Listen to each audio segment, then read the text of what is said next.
సుమా, పద్మావతి గారికి కూడా ఫ్రూట్స్ ఇవ్వు. తీసుకోండి.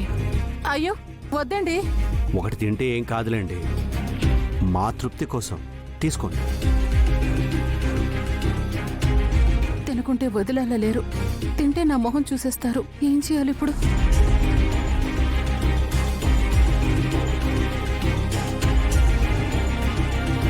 ఏంటి ఆలోచిస్తున్నారు?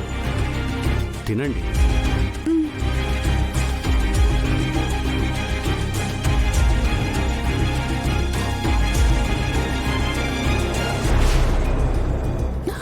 అయ్యో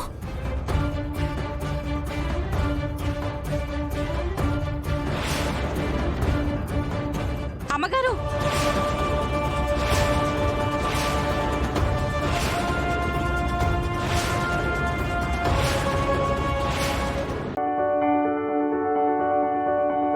మీకు సైన్ లాంగ్వేజ్ బాగా వచ్చాయని చెప్పారు కదా, మరి ఆ సైన్ లాంగ్వేజ్ లో హెల్త్ గురించి మాట్లాడాలని అంటే ఎలా మాట్లాడితే బాగుంటుంది అని నాకు ఒక చిన్న ఇంక్విజిటివ్నెస్ వచ్చింది. అంటే ఇప్పుడు హెల్త్ గురించి రిలేటెడ్ అంటే వాళ్ళకి ఏం చెప్తాము, లైక్ షుగర్ అంటారు దీన్ని, స్వీట్. సో షుగర్ ఎక్కువ తీసుకోకూడదు, షుగర్ ఎక్కువ తీసుకోకూడదు. ఉప్పు, ఇది ఉప్పు అనమాట, ఇది ఉప్పు తగ్గించాలి. సో బేసిక్ గా ఈ సైనింగ్ లో కూడా మన ఫేషియల్ ఎక్స్ప్రెషన్స్ అండి. వాళ్ళ ఎదుటి పర్సన్ మాటలు రాని వాళ్ళకి మనం ఏదైనా చెప్పాలి, అర్థం అవ్వాలి అంటే ఇప్పుడు డేంజర్ థింగ్. సో ఇట్లా డేంజర్, దీన్ని డేంజర్ అంటారనమాట. సో నువ్వు షుగర్ ఎక్కువ తింటే నువ్వు హాస్పిటల్కి వెళ్తావు. సో బాడీని ఎప్పుడు మనం క్లీన్ చేస్తూ ఉండాలి, మంచి ఫుడ్ తినాలి. ఇది వెజిటేబుల్స్ అంటాం. సో వెజిటేబుల్స్ ఎక్కువ తినాలి. అండ్ చిప్స్, లైక్ చిప్స్ కానివ్వండి, కారాలు ఎక్కువ తినొద్దు. సో ఇలాంటి మనం చెప్పొచ్చు జనరల్ గా. ఓకే, మరి డాక్టర్ గారు, న్యాచురోపతిని ఇన్ని సంవత్సరాలుగా మీరు ప్రజలందరికీ పరిచయం చేస్తున్నారు, వాళ్ళందరికీ ఎలా ఉండాలో చెప్తున్నారు. న్యాచురోపతి గురించి 3 ముక్కల్లో సైన్ లాంగ్వేజ్ ద్వారా చెప్పాలంటే ఎలా చెప్తారు మీరు? పిల్లలకి చిన్నప్పటి నుంచి సైన్ లాంగ్వేజ్లు కొన్ని నేర్పారమ్మా స్కూల్లో. అప్పుడే న్యాచురోపతిలు అవి బాగా పనిచేస్తాయి. ఓకే, 1 బాగా నీళ్లు తాగటం, 2 బాగా మూత్రం పోయటం, 3 బాగా దొడ్లోకి వెళ్తాం, ఓకే, 4 బాగా నిద్రపోవటం. ఈ 4 సైన్లు పెట్టుకుంటే సరిపోతుంది. ఎక్కడి నుంచి వస్తున్నారు? అంటే కలిసి వెళ్ళలేదత్తయ్య, వచ్చే దారిలో కలిసామంతే.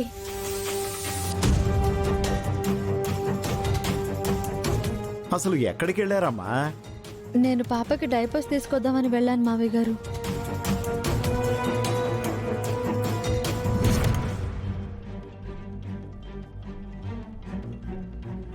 డైపర్సా? మరేవి తెచ్చినట్టు లేదు.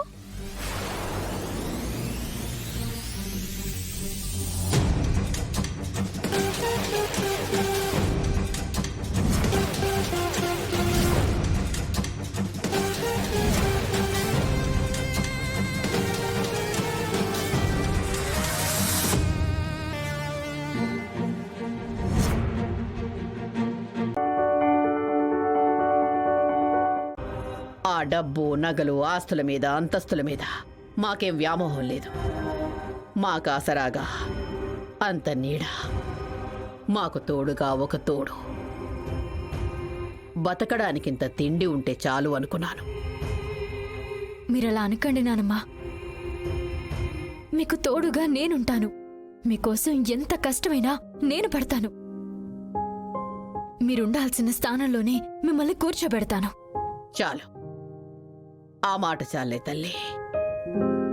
అమ్మ పున్నమి, నువ్వు వెళ్ళి భోంచేయమ్మా, ఇప్పటికే లేట్ అయిపోయింది. సరే నాన్న. నానమ్మా, మీరు విశ్రాంతి తీసుకోండి. మీకే అవసరం ఉన్నా పున్నమి అని ఒక్కసారి పిలవండి. మీ ముందు క్షణంలో ఉంటాను. జాగ్రత్త.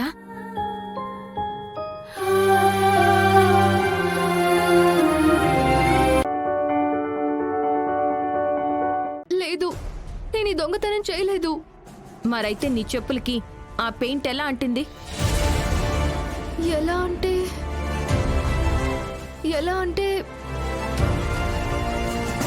చూడు, నువ్వు ఎవరికి భయపడాల్సిన అవసరం లేదు. నిజం చెప్పు. యాక్చువల్గా నిన్న నేను వర్క్ చేసుకుంటుండగా త్రిష గారు నా దగ్గరకు వచ్చారు.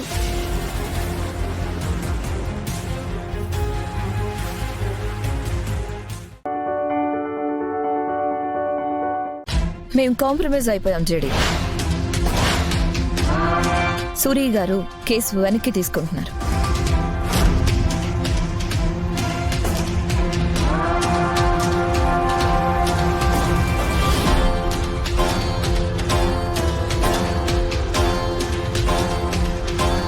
ఏంటి సార్ ఈవిడ చెప్తుంది నిజమా?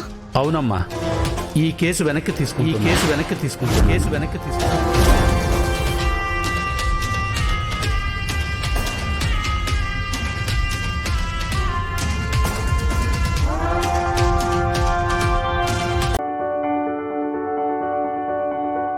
భార్య స్థానంలో మరో మనిషిని ఎలా ఊహించుకోమంటావు? నా మనసుని ఎలా మార్చుకోమంటావు?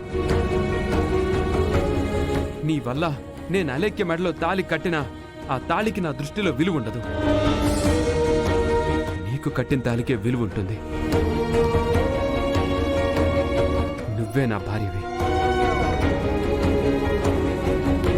తను నా భార్య ఎప్పటికీ కాలేదు. అలా అనుకు బావా.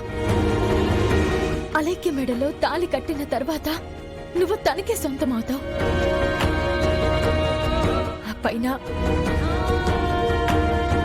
నువ్వు నన్ను ఒక ఫ్రెండ్ గా మాత్రమే చూడాల్సి వస్తుంది. ఏంటి ఫ్రెండా? భార్యని ఒక ఫ్రెండ్లా చూడమని అంటున్నావు. నువ్వు నన్ను అలా చూడగలవా?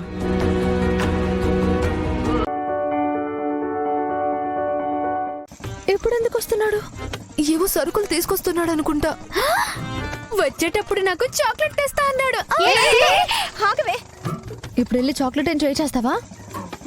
ఇప్పుడు నువ్వు వేసుకున్న వేషానికి నీ మెడ విరగ్గొడతాడు. అవును కదూ. ఇంకా మనగాళ్ళలా నించున్నారేంటి? మేనేజ్ చేయండి.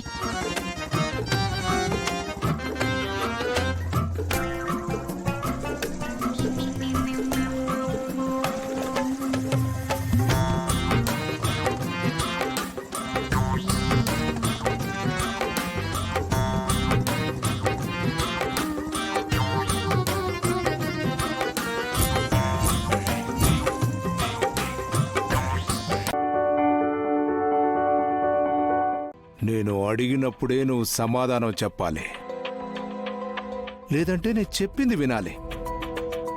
నేనే తప్పు చేయలేదు సార్. అది కూడా చెప్పకూడదా? డ్యూటీలో ఉన్న ఆఫీసర్కి ఎదురు తిరిగింది, తిట్టింది. తప్ప కాదా? తప్పే సార్.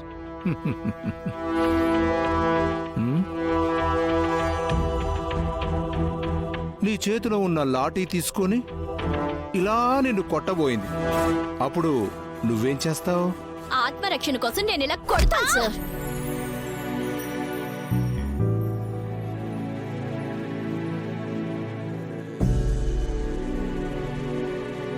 అమ్మా!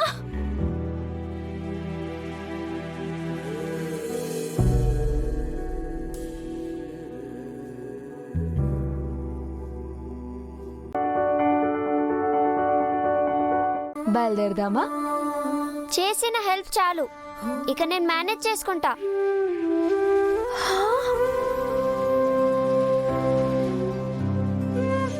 నువ్వు అమ్మ అనుకున్నా, మిస్ అమ్మ అనుకున్నా, నేను చెప్పేది నస అనుకున్నా, నేనుండగా నువ్వు దేనికి టెన్షన్ పడాల్సిన అవసరం లేదు.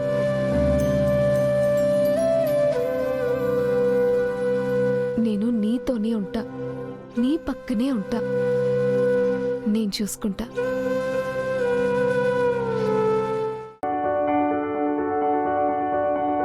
పరిస్థితి చేయి దాటిపోతుందమ్మా. ఇక చేయగలిగిందేమీ లేదు.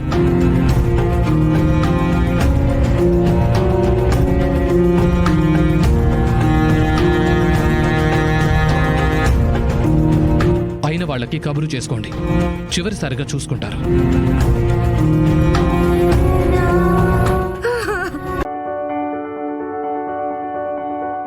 వాళ్ళెవరైనా మిస్సింగ్ కేసు పెడితే మనకు రిస్క్ కదా. అలా అని ఈ కండిషన్లో ఉన్న అమ్మాయిని పోలీస్ స్టేషన్ చుట్టూ తిప్పమంటావా? మనం చేసేది మంచి పని అయినప్పుడు ఎవ్వరికీ భయపడక్కర్లేదు. అయినా ఆడపిల్ల విషయం ఎవరైనా పెద్ద చేస్తారా? అదే వీళ్ళ అమ్మా నాన్న అయితే ఇలాగే ఆలోచిస్తారా? Cool Anaya cool. తన గురించి నువ్వెందుకు అంత టెన్షన్ అవుతున్నావు? నిస్సహాయ స్థితిలో ఉన్న అమ్మాయి కాబట్టి. మీరిచ్చిన సలహాలు చాలు, వెళ్ళి పని చూసుకోండి, వెళ్ళండి. మీరు కూడా వెళ్ళి భోజనం చేయండి. మరి మీరు? మేము పాప దగ్గర ఉంటాం. అదే ఈ అమ్మాయి దగ్గర ఉంటాం. అంటే గుర్తొచ్చింది, ఇలా మన కర్మ తగలడిందని నీలాంబరి గారికి మాత్రం తెలియకూడదు. మిస్టేక్ చేస్తారు, నేను వస్తానన్నా నో అన్నాం. తెలిసిందంటే చాలా షేమ్గా ఉంటుంది, చెప్పొద్దు. పెద్ద కాలు మీద కాలేసుకొని చేసే జాబులు అని చెప్తా. ఇలా ఎన్ని రోజులో కూడా తెలియట్లేదు. మనం వేసిన సీనే వాళ్ళు మనకు వేస్తున్నారు. ఇంకెన్ని సీన్లున్నాయంటారు? వీళ్ళు మనకు బోనస్లు ఇస్తున్నారుగా, ఎవరికి తెలుసు. వీళ్ళన్ని పుణ్యాలే చేశారు యమశ్రీ. అటులైనా మీరు దేవేంద్రుడితో మాట్లాడి వీళ్ళని స్వర్గానికి పంపించే ఏర్పాటు చేద్దాం. ధన్యులు యమశ్రీ. మేము కూడా వస్తాం. గుప్తా, ఈ పాపాత్ములకు ఎలాంటి శిక్షలు విధించవలను, ఏం చేయమంటారో చెప్పండి యమశ్రీ. నూనెలో వేయించమంటారా? వామ్మో, శూలాలతో గుచ్చించమంటారా?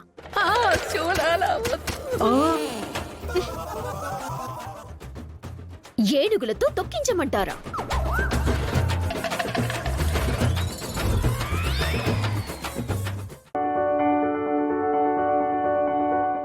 ఏంటి మహా టెన్షన్గా ఉన్నా? మన ఇంటికి ఎవరో పోలీస్ ఆఫీసర్ వచ్చారంట బావగారు.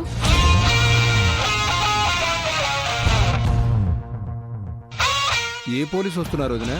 May I come in?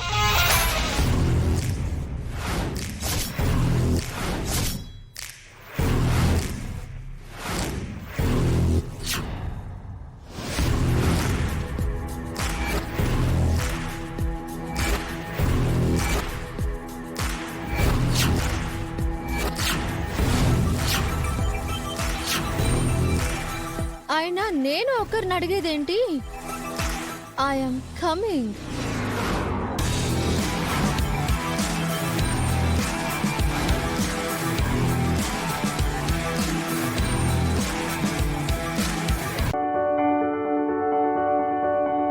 తెల్లవుతున్న సమయంలో సీమంతం జరుపుకోవడం ఒక ఆనందమైన ఆనవాయితీ.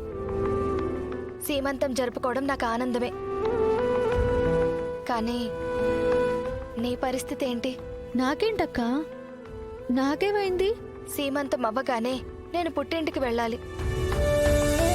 నా కోసం వచ్చిన నువ్వు నాతో పాటు రావాలి, అంతే కదా?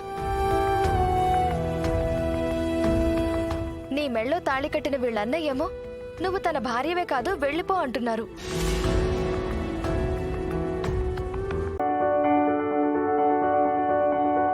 విశాలాక్షినైతే అడ్డుకోగలం బాబుగారు.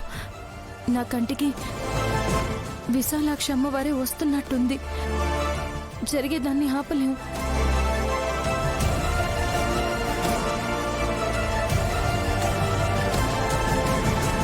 ఏ సుమ్మి, ఆ పిల్ల చేతిలో కత్తుంది, వినిపించుకునే స్థితిలోనూ లేదు. కాళ్ళ మీద పడి శరణు కోరడం మంచిదే. వెళ్ళవే, వెళ్ళు. రావద్దు, వద్దు, వద్దు, శరణు కోరవే, వేడుకోవే. ఏం చేయొద్దు, చంపొద్దు, చంపొద్దు.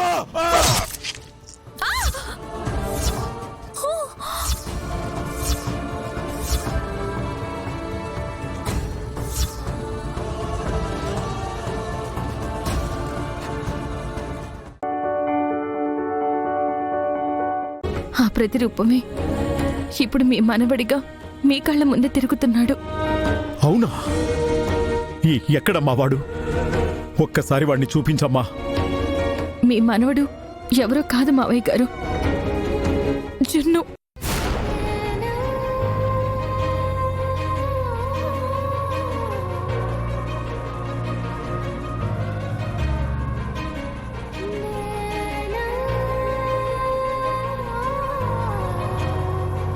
ఏంటి? జున్ను నా మనవడా? మిత్ర రక్తం పంచుకొని పుట్టిన బిడ్డ? అవును మావయ్య గారు.